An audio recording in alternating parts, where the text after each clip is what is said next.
Hello student, मैं Sanjay Patidar coaching class में आप लोगों का स्वागत करता हूं। आज इस वीडियो लेक्चर में हम प्रश्नावली 7.1 के उदाहरण नंबर 2 के सवाल को करने वाले हैं। इसके पहले के वीडियो में हम उदाहरण नंबर 1 कर चुके हैं और इसके बेसिक को भी हमने समझा था। अगर आपने वो बेसिक वीडियो नहीं देखा है तो सबसे पहले वो देखें, जिससे आपको सवालों को करने में परेशानी ना हो। आइए हम करते हैं उदाहरण नंबर 2 को। और देखिए उदाहरण नंबर 2 में इन्होंने क्या कहा है। उदाहरण नंबर 2 में ये कह रहा है, दर्शाइए कि बिंदु 1 7 4 2 -1 और -4 और 4 एक वर्ग के शीर्ष है। तो सबसे पहले तो हमें यह समझना होगा कि वर्ग के शीर्ष किसे कहते हैं। तो वर्ग में हमें मालूम है कि इसकी चारों भुजाएं बराबर होती है। इसका मतलब यह हुआ कि AB बराबर BC बराबर CD बराबर AD, इसकी चारों भुजाएं बराबर होगी तो वो वर्ग होगा, पहली शर्त। दूसरी शर्त यह है कि जो वर्ग के डायगोनल अर्थात विकर्ण होते हैं ये भी बराबर होते हैं, अर्थात AC बराबर होगा BD। तो इस तरह से मुझे इन सभी दूरियों को बराबर बताना होगा। अगर ये सभी दूरियां बराबर हो गई, इनकी साइडें बराबर हो गई और इसके विकर्ण अर्थात डायगोनल बराबर हो गए तो ये वर्ग के शीर्ष है, अन्यथा ये वर्ग के शीर्ष नहीं है। बस इतना सा हमें बताना है। तो आइए इस सवाल में मुझे 6 बार दूरी सूत्र का यूज करना पड़ेगा, तब जाके मुझे पता लगेगा कि ये वर्ग के शीर्ष है या नहीं। तो सबसे पहले जो दिया है, अपन मान लें कि A के जो बिंदु है 1 और 7 है, उसी तरह B के बिंदु हम मान लेते हैं 4 और 2 है, और C के बिंदु -1 है, और D के बिंदु हमारे पास -4 और 4 है। ठीक है ना। चलो आइए अब हम लगाते हैं दूरी सूत्र। दूरी सूत्र क्या है हमारे पास, सबसे पहले हम ले लेते हैं AB की दूरी। तो दूरी सूत्र है मेरे पास में रूट में x2 - x1 का whole square plus y2 - y1 का होल स्क्वायर। बस एक बार दूरी सूत्र लगा दो, उसके बाद तो हम सवाल को करते चले जाएंगे। तो सबसे पहले देखिए AB की दूरी क्या आएगी हमारे पास में। तो AB की दूरी आएगी, ये वाला जो मान है x1 हो गया, ये y1 हो गया। इसको अच्छी तरह समझ ले क्योंकि अब वैल्यू जब हम पुट करेंगे तो हमें पता होना चाहिए। और ये हो जाएगा x2 और y2। ठीक है ना। बस इसी तरह से अब वैल्यू इसके अंदर पुट। x2 का मान कितना है 4। आगे बढ़िए, माइनस है तो माइनस x1 का मान है 1 का होल स्क्वायर प्लस उसी तरह y2 का मान है 2 और y1 का मान है 7 का होल स्क्वायर। अब इसको कर देते हैं हम सोल्व। तो 4 में से 1 जाएगा तो बचेगा 3, और 3 का होल स्क्वायर होता है 9। उसी तरह 7 में से 2 जाएगा तो बचेगा 5, और 5 का होल स्क्वायर होता है 25। अब हम 25 और 9 को जोड़ दो तो 25 और 9 होंगे 34। ठीक है ना। तो ये हमारा आ गया पहला मान। अब उसी तरह अब मैं किसकी दूरी निकाल लूं, BC की दूरी निकाल लेता हूं। तो BC बराबर रूट में, अब BC की दूरी निकालने के लिए सूत्र हम लिख चुके हैं। तो अब BC में ये हो जाएगा हमारे पास में x1 और y1, ये हो गया x2 और y2। बस अब दूरी सूत्र में इसके मान रख दीजिए, आंसर आता चला जाएगा x2 का मान है -1। ठीक है, माइनस x1 का मान है 4 का होल स्क्वायर प्लस उसी तरह y2 का मान है -1 और माइनस y1 का मान है 2।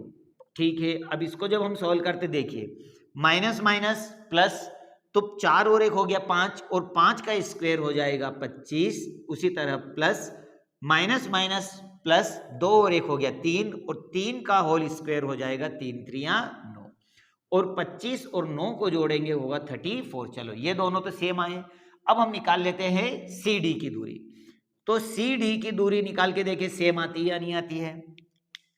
तो CD से मतलब है कि अब ये वाला जो मान है CD x1 y1 और ये हो जाएगा x2 और y2। चलो ठीक है, दूरी सूत्र में हम रखते हैं इसका मान। तो सबसे पहले देखिए x2 का मान कितना है -4, उसके बाद माइनस x1 का मान है -1 का होल स्क्वायर। आगे बढ़िए, उसी तरह से अब देखिए y2, तो y2 है हमारे पास 4 और माइनस 1 है हमारे पास में -1। ओके, ये तो हमने वैल्यू पुट कर दी। अब इसको चलो सॉल्व कर ले। तो देखो माइनस माइनस क्या हो जाएगा, प्लस हो जाएगा। तो अब -4 में से 1 को जब हम घटाते हैं तो यह आएगा -3 का होल स्क्वायर। अब यहां पर देखिए माइनस माइनस प्लस हो गया, 4 और 1 हो जाएगा 5, तो ये हो गया 5 का होल स्क्वायर। और अब इसको सॉल्व जब हम करेंगे तो 3 3 9 और ये हो जाएगा 5 25 और 9 और 25 होंगे 34। अब यहां पर 1 2 3 ये तो हमारे मान बराबर बराबर आ गए। अब लास्ट हम देखते हैं एडी बराबर आता है कि नहीं आता है। चलो एडी का मान अगर निकालें तो एडी से मतलब है कि ये होगा x1 y1 और ये होगा x2 और y2। अब इससे हमें कोई लेना देना नहीं है, सिर्फ वैल्यू पुट करना है। तो यहां सबसे पहले देखिए x2 का मान कितना है, -4 रख दीजिए।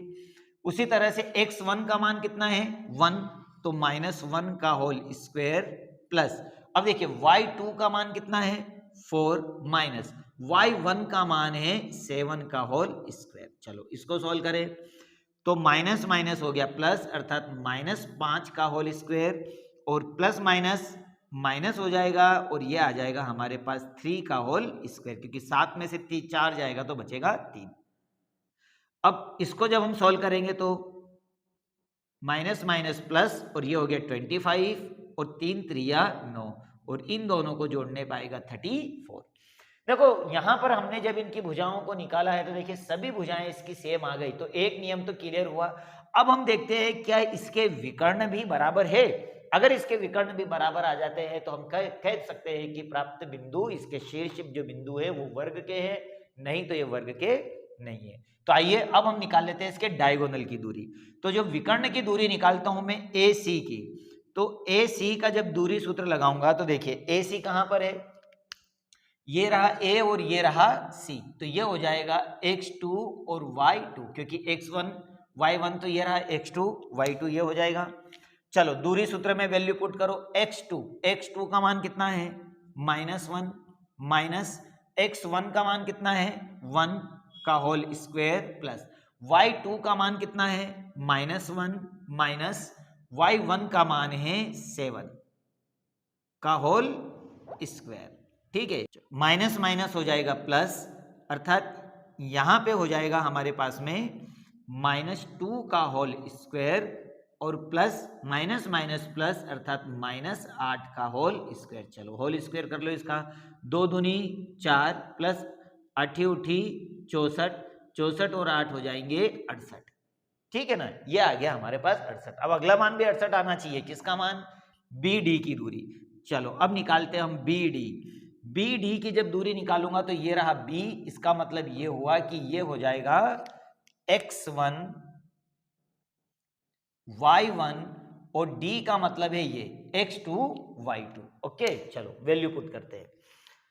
तो यहां हम देखते हैं सबसे पहले तो x2 का मान, x2 कितना है हमारे पास में, अगर सूत्र के हिसाब से देखा जाए तो -4 फिर माइनस, अब देखिए x1 का मान है 4 का होल स्क्वायर प्लस, अब y2 का मान है 4 माइनस y1 का मान है 2 का होल स्क्वायर। चलो इसको सॉल्व करें तो माइनस माइनस प्लस हो गया, तो इसका मतलब है -8 हो गया प्लस 4 में से 2 गए तो ये आ गया 2 का होल स्क्वायर। जब इसका होल स्क्वायर सॉल्व करेंगे तो 8 उठी 64 और 2 दूनी 4 और ये आ जाएगा 68, 64 में 4 जोड़ने पर। तो अब यहाँ पर हम क्या देख रहे हैं, हम देख रहे हैं कि इनकी जो भुजाएं हैं वो सेम रेशो में, देखिए A B B C C D और ए डी सभी बराबर बराबर है, साथ में इसके विकर्ण भी बराबर है।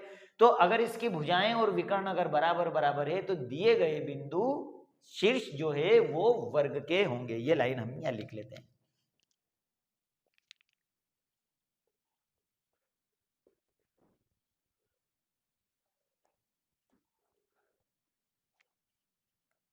तो हम कह सकते हैं कि प्राप्त बिंदु वर्ग के शीर्ष है, क्योंकि यहां पर A B B C C D और ए डी सभी भुजाएं बराबर बराबर है और साथ ही इसके विकर्ण ए सी बराबर बी डी है। तो मैं कह सकता हूं कि प्राप्त बिंदु के शीर्ष हमारे वर्ग के हैं। आइए, सवाल बहुत इजी था, बस 1-2 बार इस पर प्रैक्टिस जरूर करना। आइए ठीक इसी तरह से अब हम करते हैं इसका लास्ट उदाहरण। उदाहरण नंबर 3 को। तो आइए हम उदाहरण नंबर 3 को समझते हैं, पढ़ते हैं इन्होंने क्या दिया है। इन्होंने कहा है कि आकृति में किसी कक्षा में रखे डेस्कों की व्यवस्था दर्शाता है। ये हमको आकृति है और इसमें डेस्क मतलब टेबल की व्यवस्था को दर्शा रहा है। आशिमा, भारती और केमिला क्रमशः बिंदु ए, बी और सी पर इस प्रकार बैठी है। क्या आप सोच सकते हैं कि वह एक ही दिशा में बैठी है, अर्थात एक ही रेखा में बैठी हुई है? सकारण उत्तर दीजिए। तो देखो, सबसे पहले तो हमें समझना है कि सरेखी बिंदु किसे कहते हैं, अर्थात एक ही रेखा में बैठी हुई दिशा को किसे कहते हैं। तो इसके लिए अगर मैं इन तीनों बिंदुओं को जोड़ूं, अर्थात ए बी में अगर बी सी को जोड़ूं, ए बी में अगर बी सी को जोड़ूं, तो टोटल दूरी कितनी होना चाहिए? तो टोटल होना चाहिए ए सी। तो ये सरेखी है, अर्थात ये सरेखी नहीं है अगर ये अलग अलग आते हैं। तो कहने का सीधा सा फंडा है कि ए बी की दूरी और बी सी की दूरी को अगर जोड़ता हूं तो ये किसके बराबर आना चाहिए? ए सी के बराबर।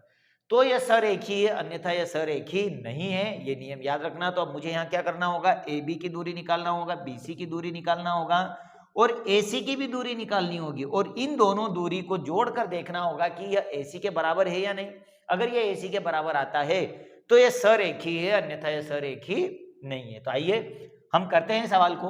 तो सबसे पहले तो इन्होंने जो बिंदु दिए वो लिख ले। तो ए बिंदु दिया है इन्होंने 3 और 1, बी बिंदु दिया है इन्होंने 6 और 4, और सी बिंदु दिया है इन्होंने 8 और 6। ठीक है ना। अब सबसे पहले तो हम दूरी सूत्र लिख लेते हैं। दूरी सूत्र क्या है हमारे पास? दूरी सूत्र। तो दूरी सूत्र एक बार लिख लीजिए, बार बार लिखने की आवश्यकता नहीं है। तो ये है x2 माइनस x1 का whole square plus y2 minus y1 का होल स्क्वायर। चलो सबसे पहले हम कौन सी दूरी निकाल लेते हैं? तो हम ए बी की दूरी निकाल लेते हैं। तो ए बी की दूरी हो जाएगी, अगर ए बी निकाल रहे हो तो ये हो गया x1 y1 और ये हो गया x2 और y2। इजी है। अब x2 का मान है 6 माइनस x1 का मान है 3 का होल स्क्वायर प्लस उसी तरह y2 का मान है 4 और y1 का मान है 1 का होल स्क्वायर। चलो इसको सॉल्व करते हैं। तो 6 में से 3 जाएंगे तो बचेंगे 3 का होल स्क्वायर, ठीक है, प्लस 4 में से 1 जाएगा तो बचेगा 3 का होल स्क्वायर। चलो इसको सॉल्व कर लो। तो 3 3 जा 9 और 3 3 जा 9 और 9 और 9 हो जाएंगे 18। अब जब मैं 18 के फैक्टर करता हूं तो 18 के फैक्टर में बता देता हूं किस तरह से। देखो 2 इनम 18, फिर 3 3 9 और 3 एकम 3, अर्थात यहाँ 3 का एक जोड़ा बाहर निकल रहा है। तो मैं कह सकता हूं कि यहाँ हो जाएगा 3√2। तो ये तो आ गया हमारा पहला दूरी। अब इसी तरह हम देखें दूसरी दूरी क्या निकलती है, अर्थात ए बी के बाद अब हम निकाल लेते हैं बी सी की दूरी। इजी है। तो बी सी में अब आपके पास ये होगा x1 y1 और x2 और y2। ठीक है। चलो इसी दूरी सूत्र में यहां से वैल्यू पुट करो। x2 का मान है 8, x1 का मान है 6 का होल स्क्वायर प्लस y2 का मान है 6 माइनस y1 का मान है 4 का होल स्क्वायर। ठीक है। चलो इसको सॉल्व करें अपन अब। तो 8 में से 6 जाएंगे तो बचेंगे 2 का होल स्क्वायर, उसी तरह से प्लस 4 में से 6 जाएंगे तो बचेंगे 2 का होल स्क्वायर। चलो अब इन दोनों को सॉल्व करो। तो 2 2 2 दूनी 4 और 2 2 2 दूनी 4, 4 और 4 हो गए 8। अब 8 के फैक्टर करो। तो 8 के फैक्टर होंगे 2 चौक 2 दूनी और 2 एकम 2, ये जोड़ा बन गया, अर्थात ये हो जाएगा 2√2। ठीक है। तो दोनों मान आ गए। अब सिर्फ मुझे एक दूरी और निकालना है, ओनली बी सी की। तो ए सी की। तो ए सी बराबर, ए सी में दूरी सूत्र लगाओ। तो ए सी क्या है? अब देखो ए सी ये रहा और सी ये रहा।